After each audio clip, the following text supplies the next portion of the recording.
हम सबको जान से प्यारा है। तो उन में तव्हांखे हीअं ॿुधाईंदा त ॻोठ में जेकॾहिं 100 माण्हू आहिनि त उन मां 30 हारी आहिनि, 30 आर्मी में आहिनि, 10 कैनेडा वेठा आहिनि। इहा बि ख़बर आहे त इहे जेके तव्हांखे ग्रांट्स मिलनि थियूं ऐं उन जो जेको इस्तेमालु कीअं थो थिए, केरु फ़ैसिलो करे थो, पर माना वाहिद हल इहो आहे त ॿारनि जी एजुकेशन ते कयो, ख़र्च कयो ऐं ज़राए खे सम्झो। अच्छा, टी पॉइंट वरी इहा आहे त साईं चयो उन खां अलावा असांजा जेके SMEs आहिनि पार्टी जो पाण में हिकिड़ो सेशन थींदो, उन जे लाइ हिकिड़ो असां इवेंट कयो आहे जंहिंमें सभिनीनि जी मेड़ाको थियो आहे। त हिकु दफ़ो ॿीहर तव्हां सभिनीनि खे आउं भलीकार चवंदुसि ॻोठ सिंगार फाउंडेशन जे तरफ़ां। महिरबानी। एजुकेशन ते उनजो खोड़ सातिरो कमु आहे। 11 ज़िलनि में सिंधी बहिराणियुनि में हीउ कमु हले थो पियो ऐं हाणे उन्हनि खे रजिस्टर्ड कराइजे, उन्हनि खे को मार्केटिंग करण लाइ त कीअं मार्केट कजे, पंहिंजी जेका प्रोडक्ट आहे उनखे जेका मेन मार्केट आहे उन में कीअं सेल कजे, कीअं विकिरो कजे, उनखे कीअं ब्रांड ठाहिजे। छो त ॾिसो खोड़ हिते कारोबार अहिड़ा आहिनि जेके ॾिसिजे त असांजो अचार जो कारोबार आहे, खटाण जो कारोबार आहे, इहो कारोबार उठनि सटनि ते माण्हू करे रहिया आहिनि, लेकिन ब्रांड कीअं ठाहिजे। असां जो थोरो वक़्फ़ो कजे। सच चयो त आहे को बुखां पोइ जेको हिन धरतीअ खे रोशन करे। त हिकिड़े ॾींहुं चयो त मञा थो त आउं सॼी धरतीअ खे त रोशन नथो करे सघां, पर कंहिं कखा ऐं घर खे रोशन ज़रूरु ॾेई सघां थो।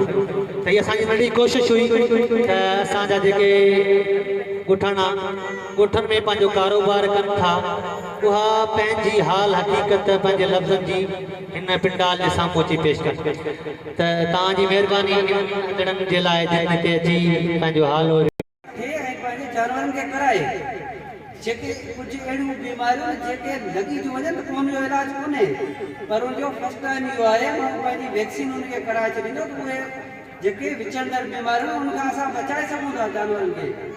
ऐं वधि मां वधि पंहिंजे जानवरनि खे चिचड़नि खां बि बचायो। जेके चिचड़नि जे करे बीमारियूं लॻनि थियूं उहे ख़तरनाक आहिनि। उन्हनि बीमारियुनि जे करे माण्हुनि खे बि कुझु बीमारियूं विचड़ंदड़ आहिनि जेके जानवरनि जे थ्रू माण्हुनि में लॻंदियूं आहिनि। एतिरो कुझु आहे, अगरि कंहिंखे को सवाल पुछिणो हुजे तो पुछी। किस्म का भी शराबतों में जायज़ का मसला होगा तो मैं आपके साथ आऊँ। बाकी डॉक्टर साहब ने जैसे काफ़ी बातें बताई शाह भाई ने, तो अहिड़ो ई ख़्यालनि जो असांजो मुज़्ज़िज़ मोतबर जेको NGO जे दुनिया जो सभिनी जो ऐं हिते असांजो उस्ताद आहे साईं मोहम्मद सुब्रानी साहब। तरी ज़रूरी तव्हां सोचींदा हो पोइ टेक्नोलॉजी ईंदी त पोइ तव्हां करे सघो था, ठीकु आहे। इन करे जेके बि हिते दोस्त वेठा आहिनि बसर जा वापारी ऐं जेके ॾह माण्हू उहे हिन ॻाल्हि ते ज़रूरु वीचार कनि त बाबा अॻिते असांजो कंट्रोल कोन्हे, पर खपाइण ते असांजो कंट्रोल आहे, असां उन लाइ छा कयूं। ठीकु, हिकिड़ी ॻाल्हि इहा थी। ॿी ॻाल्हि इहा थी त जेका केलो आहे असांजो, उन मां वधि वधि आउं सम्झां थी त वापारी नहीं है, तो उनके लिए कोई खास जगह या कोई खास प्लेटफॉर्म हमारे शहजादपुर में या हमारे ज़िला सांगड़ में नहीं बनाया जाता, या अगर बनाया भी जाता है तो हमारा जो एक वडेरा शाही वाला दौर है उसमें क्या होता है कि सिर्फ अपनी जो कीमती रिश्तेदार हैं या अपनी जान पहचान वाले हैं उनको आगे कर दिया जाता है। ठीक है, तो अदा आपने ताली बजाई, मुझे लग रहा है आपके साथ ये हो रहा है, तो हम आपके लिए ज़रूर काम किया जाएगा। तो जैसे कि मैं एक शेर के साथ आगे अपनी बातों को लेकर चलती हूँ। जब्त करके उजरतें जाने कहाँ बांटी गई, जब्त करके उजरतें जाने औरतूं आहिनि जंहिंमें ही जेके कमु था कनि, जंहिंमें सिंधी में मां जी कोशिशि कंदसि ॻाल्हाईंदसि, जंहिंमें केलो थी वियो, अंब थी वियो, बसर थी वियो, वॾो माल थी वियो, नंढो माल थी वियो। वॾी माल माना मेयूं लॻियूं खपनि। ठीकु आहे, इन्हनि मां जेके शयूं ठहनि थियूं, जेके ही उन्हनि मां शयूं तयारु करे ऐं पंहिंजो कारोबार खे इनहांस करे सघनि थियूं। सो ही प्रोजेक्ट तमामु घणो सुठो आहे उन्हनि माण्हुनि जे लाइ।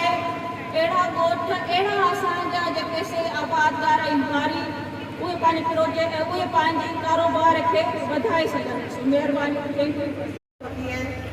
एज ए वालिद, as a husband, as a भाई और एज ए बेटा, मैं आपके सामने अगर खड़ी हूँ तो सबसे पहले उसमें सपोर्ट की मेरे अबू की, जिन्हें अल्लाह पाक जन्नतुल फिरदौस में जगह अता फरमाए।